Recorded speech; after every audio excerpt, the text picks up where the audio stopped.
Hello दोस्तों, स्वागत है आपका हमारे चैनल पे। मेरा नाम जतिन है। आज की वीडियो में हम डिस्कस करेंगे गेट 2008 का क्वेश्चन ऑन एल्गोरिथम्स।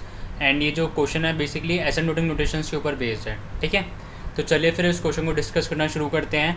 एंड अगर आपको और भी पीवाई की रिलेटेड वीडियोज़ देखनी हो तो मैं चैनल के कमेंट सेक्शन में आपको वीडियो के कमेंट सेक्शन में आपको लिंक दे दूँगा सारे प्लेलिस्ट के, वो सारे तो वो आप वहाँ पे जाके आप देख सकते हैं। ठीक है, तो चलिए ये क्वेश्चन डिस्कस करते हैं।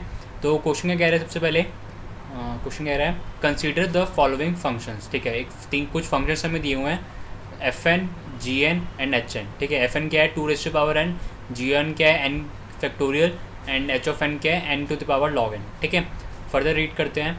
देन पूछा क्या है हमसे, which of the following statements about the asymptotic behaviour of F N, G N and H N is true. ठीक है, तो F N, G N, H N को पहले हम कंपेयर करके देख लेते हैं एंड देन उनके कंपैरिजन के बेसिस पे उनको एसिम्प्टोटिक नोटेशंस में देखते हैं कि कौन सा ऑप्शन सही हो रहा है। ठीक है, तो चलिए फिर अब तीन फंक्शन हैं, तीनों फंक्शन साइड में लिख लेते हैं।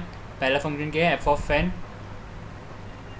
To N and G of N को कंपेयर कर लेते हैं। पहले एफ एन और जी को कंपेयर कर लेते हैं। जी ऑफ एन कितना है हमारा, एन फैक्टोरियल। ठीक है, तो एन फैक्टोरियल को हम कैसे भी लिख सकते हैं, जैसे एन फैक्टोरियल को अगर थोड़ा सिंप्लीफाई करें तो कैसे कर सकते हैं, N into N minus one factorial, as N into N minus one factorial. इसको सिंपली कैसे भी लिख सकते हैं, अगर अपर बाउंड में लिखना हो, बिगो में लिखना हो तो कैसे लिख सकते हैं, एन की पावर एन लिख सकते हैं सिंपली। ठीक है, तो ये थोड़ा अप्रॉक्सीमेशन ले सकते हैं, एन फैक्टोरियल और एन की पावर एन को अप्रॉक्सीमेटली इक्वल मान सकते हैं। बट क्या कहते हैं, एन की पावर फैक्टोरियल थोड़ा छोटा ही होगा एन की पावर एन से, बट चलो इसके लिए मान लेते हैं। ठीक है, अब इसको 2 की पावर, यहाँ पे क्या है हमारे पास 2 की पावर n। ठीक है, और यहाँ पे क्या है, n फैक्टोरियल को सिंपली क्या मान सकते हैं, n की पावर n मान सकते हैं। ठीक है, n की पावर n। तो अगर इसमें अगर हम देखें अब तो एक बार लॉग लेके देख लेते हैं। जनरली ये तो दिख ही रहा है कि 2 की पावर n और यहाँ पे n की पावर n है, तो ये ऑब्वियसली ये बड़ा ही होगा n की पावर n। बट एक बार लॉग लेके देख लेते हैं। ठीक है, लॉग अगर लें तो लॉग से क्या होगा, यहाँ पे अगर बोथ साइड्स लॉग ले लें तो यहाँ पे क्या आएगा, अगर यहाँ पे लॉग ले n लॉग बेस 2। ठीक है, लॉग बेस 2 ले लेते हैं। ठीक है, और यहाँ पे क्या आएगा, अगर n लॉग लेंगे तो n नीचे आ जाएगा simply n then log of n base 2। ठीक है, तो यहाँ पे अगर हम चेक करें अब n से n तो कट जाएगा, n से n तो कट जाएगा सिंपली। यहाँ पे कि लॉग ऑफ 2 बेस 2 कितना सिंपली बचा, 1 बचा। एंड यहाँ पे कितना बचा, log n बचा। तो ऑब्वियसली log n की ग्रोथ ज़्यादा होगी एज़ कम्पेयर टू 1। ठीक है, तो यहाँ से ये पता चल जाता है कि f ऑफ n और g ऑफ n में, f ऑफ n और g ऑफ n में g ऑफ n बड़ा है। ठीक है, साइड में यहाँ लिख लेते हैं सब कुछ, एफ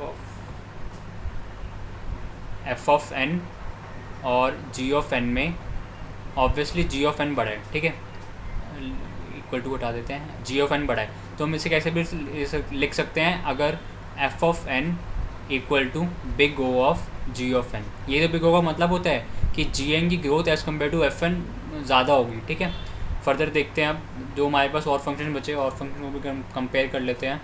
और हमारे पास क्या था, एक जी ऑफ एन और एच ऑफ एन कितना है, एन की पावर लॉग एन। ठीक है, अब इसको कंपेयर कर लेते हैं, एच ऑफ एन को भी यहाँ लिख लेते हैं। एच ऑफ एन कितना है हमारा, N raise to the power log N. ठीक है, बेस कुछ भी ले लीजिए, 2 ले लीजिए, 10 ले लीजिए, उससे फ़र्क नहीं पड़ेगा। ठीक है, एच ऑफ एन कितना हमारा, एन की पावर लॉग एन। सबसे पहले किसको कंपेयर कर लेते हैं, जी और इसको कंपेयर कर लेते हैं, जी और एच को। ठीक है, जी ऑफ एन है हमारा एन फैक्टोरियल। एन फैक्टोरियल को सिंपली हम कैसे लिख सकते हैं, एन की पावर एन लिख सकते हैं। ठीक है, अप्रॉक्सीमेटली। तो इनको कर लेते हैं। तो यहाँ पे अगर एच ऑफ एन और जी ऑफ एन को कंपेयर करें तो यहाँ पे एच ऑफ एन कितना है, एन की power log N, and G of N कितना है हमारा, एन की पावर एन। ठीक है, तो यहाँ से देखने से आपको पता लग जाएगा कि अगर हम बेस तो हमारा सेम है, बेस तो सिंपली मतलब पावर के नीचे तो सिंपली एन ही है, यहाँ पे भी एन ही है।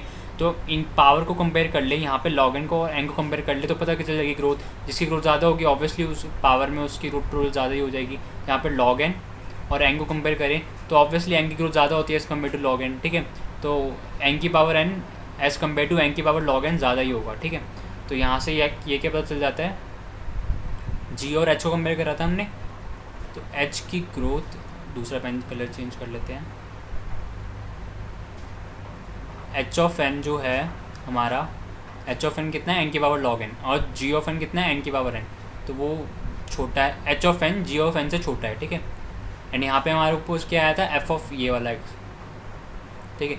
यहाँ से इन दोनों से क्या पता लगा सकते हैं, एक तो हमारे पास है F of N less than of G N, and यहाँ पे क्या है, एच ऑफ एन छोटा है जी एन से, तो एच ऑफ एन यहाँ पर भी आ सकता है और यहाँ पे भी आ सकता है, उसके बाद दो जगह है। अब एच ऑफ एन और एफ ऑफ एन को भी कंपेयर कर लेते हैं, एच ऑफ एन और एफ ऑफ एन को भी कंपेयर कर लेते हैं। अगर एच एन और एफ एन को देखें, एच एन हमारे पास कितना है, सिंपली एन की पावर लॉग एन, और एफ एन कितना था हमारा, एफ एन था हमारा 2⁻n, ठीक है, 2⁻n। अगर हम इसको कंपेयर करना देखें, अब अगर बोथ साइड्स लॉग ले लें, तो बोथ साइड लॉग लेंगे तो ये लॉग ऑफ एन नीचे आ जाएगा, तो कितना आएगा, लॉग ऑफ एन इंटू में log of N base simply 2 में मान लेते हैं।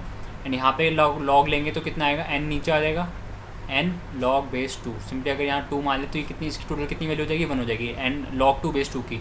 यहाँ पे सिंपली बचा क्या बचा, एन बचा, और यहाँ पे क्या बचा, लॉग स्क्वायर, यहाँ पे लॉग स्क्वायर कह सकते हैं, log square of N base 2, log square of N और बेस 2 यहाँ पे, और यहाँ पे क्या बचा, एन बचा सिंपली। तो यहाँ से हम पता लगा सकते हैं कि एन की ग्रोथ, अगर हम इन दोनों फंक्शन में देखें तो एन की ग्रोथ ऑब्वियसली ज़्यादा होती है as compare to log square N. मैं इसके लिए आपको, इस कंपैरिजन के लिए आपको विकीपीडिया में एक रेफरेंस पेज भी दिखा दूंगा, जहाँ पे आप ये अच्छे से पढ़ सकते हैं, ठीक है। तो यहाँ से हम क्या आया, H of N G of N बड़ा है, नहीं सॉरी, हम किसको कंपेयर कर रहे थे, एच ऑफ एन को और एफ एन को कंपेयर कर रहे थे।